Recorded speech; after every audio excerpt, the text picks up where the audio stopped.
నీ వలనే నీ పొరుగు వారిని ప్రేమించు. ఇంతకన్నా గొప్ప మాటలు ప్రపంచానికి అవసరం లేదు.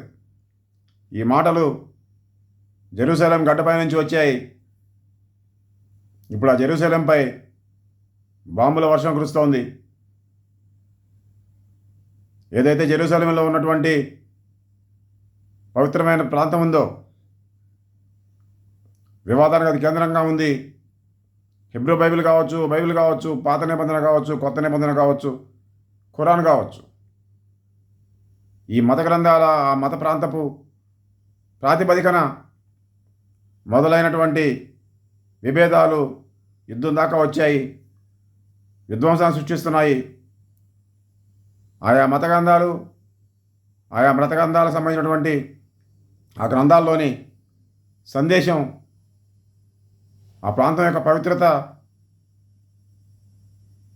దాని యొక్క భావన ఏ మేరకు వాటిని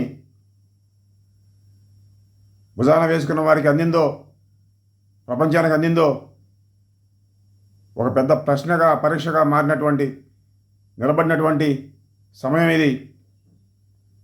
ఆ మత గ్రంథాల సందేశాన్ని, దాని సారాంశాన్ని, ఆ ప్రాంతపు సందేశాన్ని, దాని సారాంశాన్ని సవ్యంగా తీసుకుని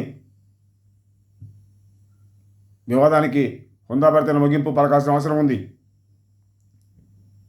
వాటిని అనుసరిస్తున్నామని చెప్తున్నవారు.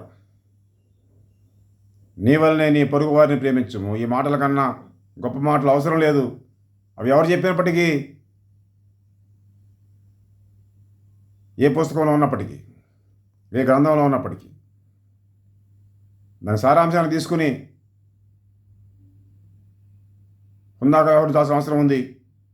కమ్యూనిస్టు విప్లవం వర్ధిల్లేను, కమ్యూనిస్ట్ ప్రపంచం వర్ధిల్లేను.